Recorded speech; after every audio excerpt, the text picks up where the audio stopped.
G'day YouTube, it's Brett here from Overtime Gaming with you once again, and g'day the MPD Nation. Guys, if you don't know what the MPD Nation is, links in the description. Great place that helps small channels grow. Now, we've got Stoke City today after the embarrassing loss to Wigan. As you can see, we're still 11th in the table. A win here draws us some points with 9th, so we definitely need a win here. Stoke are above us in the league as well. And of course, as you can see on the bench there, guys, Michael Owen, the former Newcastle man, is there for Stoke. Hopefully we won't have to face him. He is quite good on this game. He's not in real life anymore, but on this game he's quite good. As you can see, I've given Aliadiare the start again today, and that's because Menez is absolutely shattered. So we've given him the game off. Obviously he's played in the last few games, whereas the squad's been rotated, especially last game, which completely backfired on me. But hopefully we can pull off the win here, guys, against a strong Stoke side, but a team that we should be better than. Now, sorry for the slight break. I know there's not been a video out Saturday or Sunday. I was away, so I couldn't really get one out. I hope you all enjoyed the video on Friday, and I hope you've all had a good Easter. Now, this video will be back to daily now. I'm actually on half term now, so I've got 2 weeks off for school holiday, so it's all good. I can get videos out daily. There'll be an NBA video for you waiting. Almost a goal already. That was beautiful. NBA video out tomorrow, which is Tuesday, guys. So anyone that's been waiting for that, it will be out on Tuesday. Now, let's talk about some real football now. I'm just recording this just after the FA Cup semi-final between Chelsea and Man United. Quarter-final, sorry.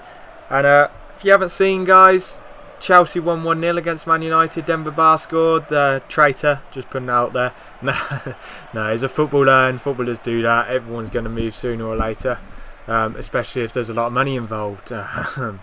But he scored in the 49th minute, I believe it was, against Man United, and it's definitely good news for Rafa Benitez. I mean, Rafa's been under a lot of pressure at the moment at Chelsea.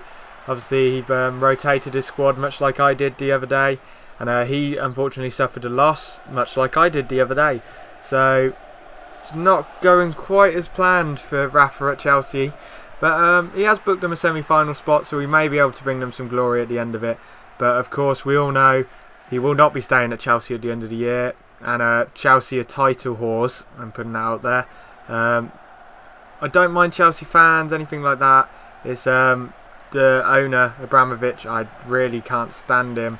I mean, last season when he fired Di Canio, was it? I can't remember if it was Di Canio. Di Matteo, sorry. Who just won them the Champions League. It was absolutely disgraceful that he let him go. It was just awful treatment, and he is just a complete title whore, and I can't stand him.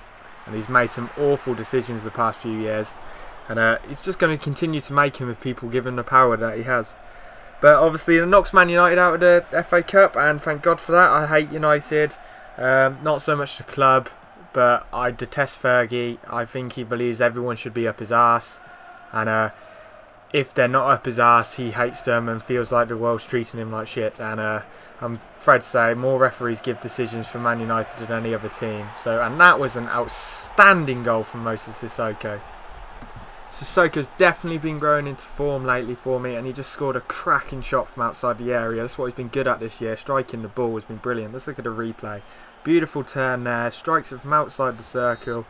Absolutely gorgeous finish. And we're 1-0 up away from home at Stoke here, guys.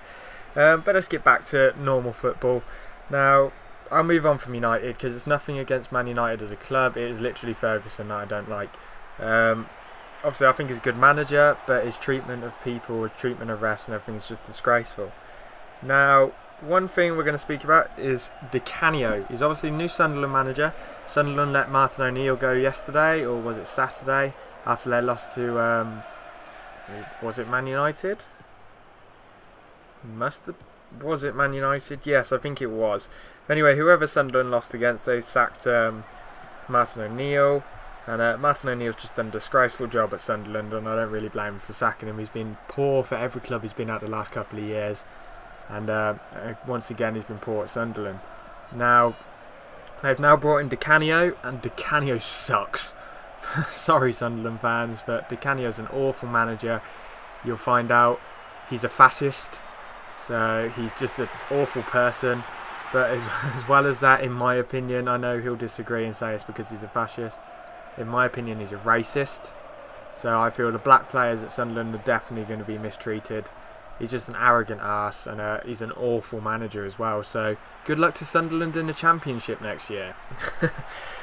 Now, in other news, football, Stephen Taylor's come out and said that Newcastle as a camp are looking up the table rather than looking down.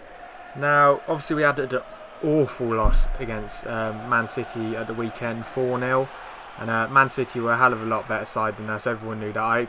I actually thought it would be 4-0 to Man City, because we've not been great the last few games, and Man City are on fire at the moment, I must admit. And we just played absolutely awful. Why you brought James Perch on, I'll never know. James Perch sucks, and he needs to go at the end of the season. But it does, because of the result, we are now only 3 points off the relegation zone. Still, in my opinion, we're going to stay up. I think it will go to the last couple of games of the season, but I definitely think we'll stay up. One more win and we'll be alright. And I still feel they should be focusing on the Europa League, because in my opinion we've got a strong enough squad to keep us up the Premier League the last few games. And if we play big guns in the Europa League, we've got a brilliant chance with it. And again, Moses Sissoko with a gorgeous strike. It was a lovely bit of skill by the player on the box there, and he's pulled it back to Sissoko and managed to find space, and a gorgeous finish once again. Moses Sissoko definitely showing his worth there. He's been outstanding for Newcastle in real life, and in this series he's been beautiful as well. So we're 2-0 up against Stoke now. Gorgeous for us. But obviously we've got Benfica still in the Europa League. In real life this is. So they're not the strongest side, so I feel we can afford to rest a couple of players, but still put out a strong side, but just rest a couple of players. And we'll get through. And if we can win against Benfica and manage to get a couple of wins between now and the next round of the Europa League, we'll be fine. And we'll definitely stay up. And hopefully we can win the Europa League. Now, if you haven't heard, Hatem Ben Arfa, who was supposed to be out with injury until the end of the season, it may be back before the end of the season. And that's a maybe. It's not 100%, but he may be back for the end of the season. And if he is back, Jay Ness scores against us. The man I called a Loch Ness monster. It was a beautiful ball through by Kenwyne Jones. The fence just fell for his dummy. And a lovely finish there underneath Ruffier. But we're still up 2-1, guys, so we still should get the win. Now, Ben Arfa is a brilliant player, and I really hope he is back before the end of the season, because he's a player that can definitely help us in both Cup and League. And we really do need him to come back. Why we started Obertan yesterday, I'll never know. Obertan is actually awful. Has been ever since we bought him. He is just a waste of space player. And I'd rather see Marvauex play, who's been in good form the last few games. Now, speaking of those sort of players, I'm going to go into transfers. It's the second week of December now, or it could be the end of the first week of December. So we're extremely close to the January transfer window in this series, guys. Now, in the last few episodes, I've been asking you to vote on stuff. And I'm going to continue with that. In the last episode, if you remember, I asked you to vote on whether if you wanted me to sell Hatem Ben Arfa and buy Niang. That vote's still ongoing. I'd prefer you to go and comment on the last video if you have an opinion on it, but you can still comment on this one. My personal preference is to sell Ben Arfa if the money's right and buy Niang with that money. And hopefully it'll give me some funds to buy Pogba as well. Because Ben Arfa's been poor for me this series. I mean, I can't use his skill at all.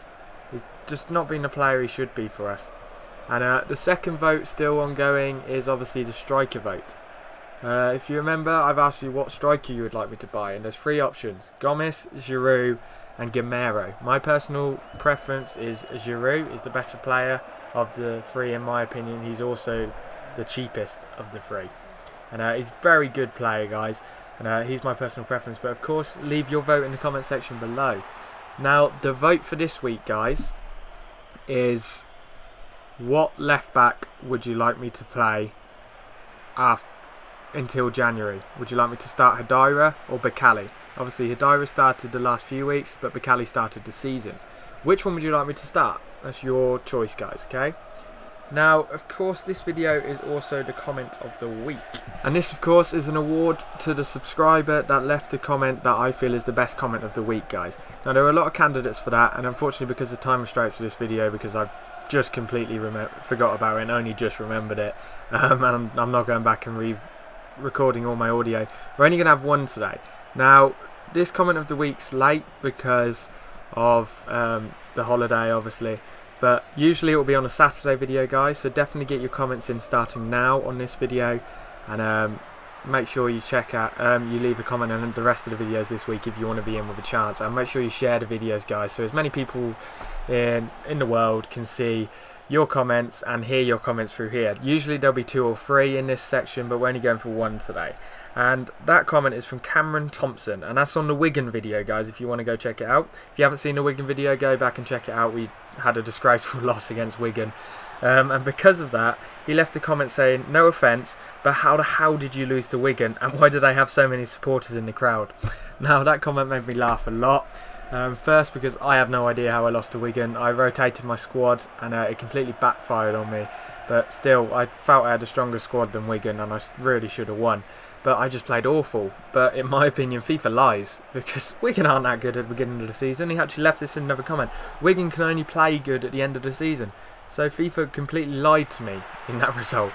But the second part of it that made me laugh was the fact that he said, why do they have so many supporters in the crowd? Now, if you haven't seen the video, guys, you'll notice that it was a sellout. And once again, FIFA lies. We all know Wigan don't have fans. We all know they'll never get a sellout. So why the hell did they have so many people in the crowd? And it just doesn't happen.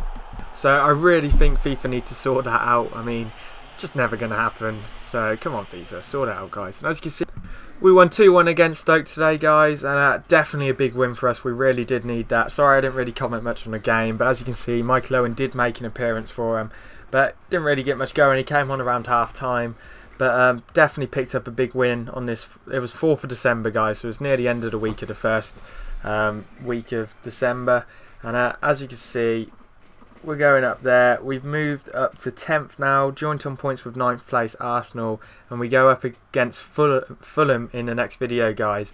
And once again, it's been Brett from Overtime Gaming.